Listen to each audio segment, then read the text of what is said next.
Hello അസ്സലാമലൈക്കും welcome to signs kitchen. അപ്പോൾ നമ്മൾ ഇന്നിവിടെ തയ്യാറാക്കിയെടുക്കുന്നത് വളരെ ടേസ്റ്റി ആയിട്ടുള്ള ഒരു പുഡിംഗ് ആണ്.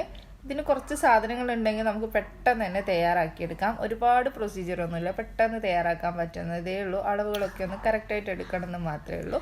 അപ്പോൾ ഇതെങ്ങനെയാണ് തയ്യാറാക്കിയെടുക്കുന്നതെന്ന് നോക്കാം. ഇത് one of my favourite pudding ആണ്. അപ്പോൾ നമുക്ക് പെട്ടെന്ന് തന്നെ വീഡിയോയിലോട്ട് പോവാം. അപ്പോൾ ഇതിനായിട്ട് ആദ്യം തന്നെ നമ്മളെപ്പോഴും പുഡിങ്ങിന് വേണ്ടി തയ്യാറാക്കിയെടുക്കുമ്പോൾ ഫസ്റ്റ് ചെയ്യുന്ന ആ ഒരു സ്റ്റെപ്പ് തന്നെയാണ് ചെയ്യുന്നത്. ഇതിനായിട്ട് ഞാനിപ്പോൾ ഒരു 1/4 കപ്പ് വെള്ളം എടുത്ത് വെച്ചിട്ടുണ്ട്. ഇതിലോട്ട് ജെലറ്റിനാണ് ചേർത്ത് കൊടുക്കുന്നത്. 10 ഗ്രാമിൻ്റെ ഒരു സാക്കറ്റാണ് ഞാൻ ഇതിലോട്ട് ചേർത്ത് കൊടുക്കുന്നത്. ഏകദേശം 1 ടേബിൾ സ്പൂൺ ഉണ്ടാകും. 1 ടേബിൾ സ്പൂൺ കറക്റ്റായിരിക്കും എന്നാണ് എനിക്ക് തോന്നുന്നത്. ഇനി ഇത് ഈ ഒരു വെള്ളത്തിൽ ചേർത്തിട്ട് നന്നായിട്ടൊന്ന് മിക്സ് ചെയ്തിട്ട് ഒരു 5 മിനിറ്റ് റെസ്റ്റ് ചെയ്യാൻ വേണ്ടിയിട്ട് മാറ്റി വെക്കാം.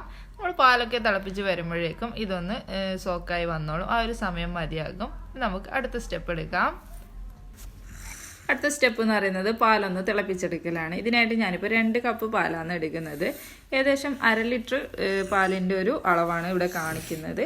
അപ്പോൾ നിങ്ങൾ അളവിൽ വ്യത്യാസം വരുത്തുന്നുണ്ടെങ്കിൽ ജലറ്റിന് മൊത്തത്തിൽ എല്ലാത്തിൻ്റെ അളവിൽ വ്യത്യാസം വരും. ഇല്ലാന്നുണ്ടെങ്കിൽ നമ്മുടെ പുഡിങ് സെറ്റായി വരില്ല. അപ്പോൾ ഇനിയൊരു പാല് ഒഴിച്ച് കൊടുത്ത ഉടനെ തന്നെ പിന്നെ നമ്മൾ ചേർത്ത് കൊടുക്കുന്നത് പഞ്ചസാരയാണ്. പഞ്ചസാര നിങ്ങളുടെ ഇഷ്ടത്തിനനുസരിച്ചിട്ട് ചേർത്ത് കൊടുക്കാം. ഞാനിപ്പോൾ ഏകദേശം ഒരു 1/4 കപ്പും പിന്നെ 2 ടേബിൾ സ്പൂണുമാണ് ചേർത്ത് കൊടുക്കുന്നത്. അപ്പോൾ അത് നിങ്ങൾ മധുരം നോക്കിയിട്ട് ലാസ്റ്റ് ഒന്ന് അഡ്ജസ്റ്റ് ചെയ്ത് കൊടുത്താലും മതി. ഇനി നന്നായിട്ടൊന്ന് ഇളക്കി യോജിപ്പിച്ച ശേഷം പിന്നെ നമ്മൾ ഇതിലോട്ട് ചേർത്ത് കൊടുക്കുന്നത് ഒരു മുട്ടയാണ്. ഒരു മുട്ട വേണം. മുട്ട ഇനി വേണ്ടാന്നുള്ളവർക്ക് സ്കിപ്പ് ചെയ്യാം. പക്ഷെ മുട്ടയും കൂടി ചേർത്ത് കൊടുക്കുമ്പോൾ പുഡിങ്ങിന് നല്ലൊരു ടേസ്റ്റ് ആയിരിക്കും. ഇത് നമ്മൾ പാല് ചൂടാവുന്നതിന് മുമ്പേ തന്നെ ചേർത്ത് കൊടുക്കുക. ഇല്ലാന്നുണ്ടെങ്കിൽ മുട്ട വെന്ത് പോകാനുള്ള ചാൻസ് ഉണ്ട്. ഇത് നന്നായിട്ടൊന്ന് മിക്സ് ചെയ്ത് യോജിപ്പിച്ചെടുക്കുക. ഇല്ലാന്നുണ്ടെങ്കിൽ മുട്ട അവിടെ ഇവിടെയായിട്ട് കട്ടയായിട്ട് കിടക്കും. അപ്പോൾ ആദ്യം നമ്മൾ നന്നായിട്ടൊന്ന് മിക്സ് ചെയ്ത ശേഷം നമ്മൾ ഫ്ലെയിം ഓൺ ചെയ്താൽ മതി. ഞാനിപ്പോൾ ഫ്ലെയിം ഓഫ് ചെയ്തിട്ടിരിക്കുകയാണ്. ഇപ്പോൾ നമ്മുടെ മുട്ട നന്നായിട്ട് മിക്സായി വന്നിട്ട് ഞാൻ ഫ്ലെയിം ഓൺ ചെയ്തിട്ടുണ്ട്. ഇനിയിപ്പോൾ നമുക്ക് ഇതിലോട്ട് കുറച്ച് കസ്റ്റാർഡ് പൗഡർ വേണം. ഇത് നിർബന്ധമില്ല. ഇനി കസ്റ്റാർഡ് ഇല്ലാന്നുണ്ടെങ്കിൽ നിങ്ങൾക്ക് കോൺഫ്ലോറും ചേർത്ത് കൊടുക്കാം. 1 ടേബിൾ സ്പൂൺ കസ്റ്റാർഡ് പൗഡർ ഞാനിപ്പോൾ ഒരു 1/4 കപ്പ് പാലിലൊന്ന് മിക്സ് ചെയ്തെടുത്തിട്ടുണ്ട്. അപ്പോൾ ഞാൻ 2 കപ്പും അതിൻ്റെ കൂടെ 1/4 കപ്പ് പാലുമാണ് ഈ ഒരു പുഡിങ്ങിലേക്ക് യൂസ് ചെയ്യുന്നത്. ഇനി ഇതൊരു സൈഡിലേക്ക് മാറ്റി വെക്കാം. അപ്പോഴേക്കും നമ്മുടെ ഈ ഒരു പാൽ ഏകദേശം ഒന്ന് തിളച്ച് വരാൻ തുടങ്ങിയിട്ടുണ്ട്. ഇടയ്ക്കിടയ്ക്ക് ഇളക്കി കൊടുക്കുക. ഇല്ലാന്നുണ്ടെങ്കിൽ ഇത് അടിക്ക് പിടിക്കാനുള്ള ചാൻസ് ഉണ്ട്. ഈ സമയത്ത് ഞാനിപ്പോൾ നമ്മുടെ കസ്റ്റാർഡിൻ്റെ ആ ഒരു മിക്സ് കൂടി ചേർത്ത് കൊടുത്തിട്ടുണ്ട്. പിന്നെ അതുപോലെ ഇത് ബട്ടർ പുഡിംഗ് ആയതുകൊണ്ട് തന്നെ നമുക്കിതിലോട്ട് ബട്ടർ ആവശ്യമായിട്ടുണ്ട്. ഞാനിപ്പോൾ ഒരു 100 ഗ്രാം ബട്ടറാണ് ഏകദേശം എടുക്കുന്നത്. ഈ ഒരു അളവിൽ 100 ഗ്രാം ബട്ടർ മതിയാകും. നല്ലൊരു ഫ്ലേവർ കിട്ടും. പിന്നെ സാൾട്ടഡ് ബട്ടർ ആണെങ്കിൽ അത് തന്നെ ചേർത്ത് കൊടുക്കുക. ഇനി സാൾട്ടഡ് ബട്ടർ അല്ലാന്നുണ്ടെങ്കിൽ ഒരു പിഞ്ച് ഉപ്പ് ചേർത്ത് കൊടുക്കുക. ഞാനിപ്പോൾ ഒരു പിഞ്ച് ഉപ്പ് ഇതിലേക്ക് ചേർത്ത് കൊടുക്കുന്നുണ്ട്. അപ്പോഴാണ് ആ ഒരു ടേസ്റ്റ് കിട്ടുന്നത്. ഇപ്പോൾ ഇത് അൺസാൾട്ടഡ് ബട്ടർ ആയതുകൊണ്ട് ഞാൻ ഉപ്പ് ചേർത്ത് കൊടുത്തിട്ടുണ്ട്. ഇതെല്ലാം കൂടി ഒന്ന് തിളച്ച് വരുന്നത് വരെ നമുക്കൊന്ന് ഇളക്കി കൊടുക്കാം.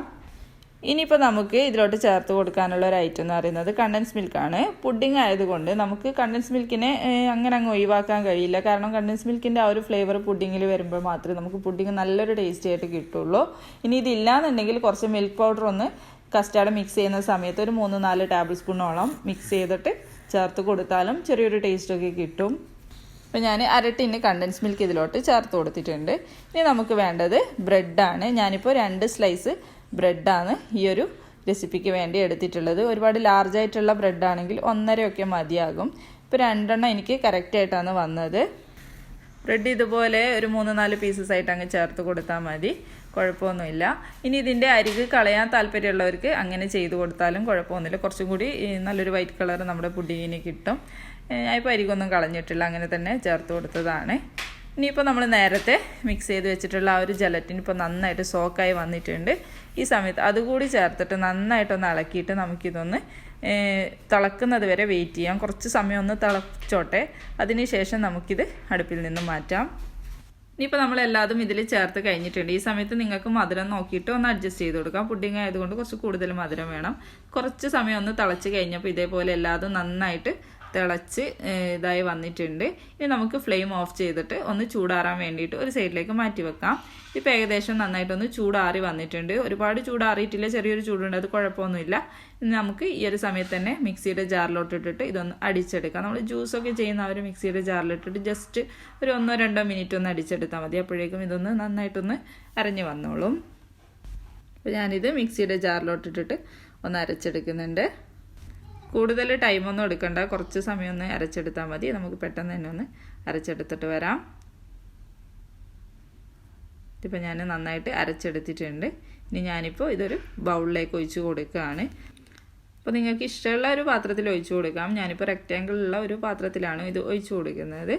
അതിനുശേഷം കുറച്ച് ബാക്കി വന്നത് ഞാനിപ്പോൾ ഒരു കപ്പ് കേക്കിൻ്റെ മൗൾഡിലേക്ക് ഒഴിച്ച് കൊടുക്കുകയാണ്. ആ ഒരു ഷേപ്പ് കിട്ടാൻ വേണ്ടിയിട്ട്. പക്ഷേ പുഡിംഗ് ആയതുകൊണ്ട് കറക്റ്റ് ആ ഒരു ഷേപ്പ് ഒന്നും കിട്ടില്ല. എന്നാലും ജസ്റ്റ് ആ ഒരു റൗണ്ട് ഷേപ്പ് കിട്ടിക്കോട്ടെ എന്ന് കരുതിയിട്ട് ഒഴിച്ച് കൊടുത്തതെന്ന് മാത്രമേ ഉള്ളൂ. ഇനി നമുക്കിത് ഒന്ന് സെറ്റ് ചെയ്യാൻ വേണ്ടിയിട്ട് ഒരു 3-4 മണിക്കൂർ ഫ്രിഡ്ജിൽ വെക്കാം. അതേപോലെ തന്നെ ഇതിൻ്റെ ഒരു 2 മണിക്കൂറൊക്കെ കഴിഞ്ഞപ്പോൾ ഞാൻ കുറച്ച് ബദാം ഒന്ന് കാരമലൈസ് ചെയ്തെടുത്തിട്ടുണ്ടായിരുന്നു. അതൊന്ന് മിക്സിയിലിട്ട് പൊടിച്ചിട്ട് ഇതിൻ്റെ മുകളിൽ ഡെക്കറേഷന് വേണ്ടിയിട്ട് ചേർത്ത് കൊടുക്കുന്നുണ്ട്. അത് നിങ്ങളുടെ ഇഷ്ടത്തിനനുസരിച്ചിട്ട് ഡെക്കറേഷൻ ചെയ്യാം. ഇനി ഇതിന് പകരം നിങ്ങൾക്ക് നിരക്കടലയോ ഇല്ലാന്നുണ്ടെങ്കിൽ അണ്ടിപ്പരിപ്പോ ഏത് വേണേലും യൂസ് ചെയ്യാം കാരമലൈസ് ചെയ്തെടുക്കാൻ. ഏതായാലും കുഴപ്പമൊന്നുമില്ല. ഇപ്പം എൻ്റെ കയ്യിൽ ബദാം ഉള്ളത് കൊണ്ട് ഞാൻ ആദ്യം എടുത്തതേ ഉള്ളൂ.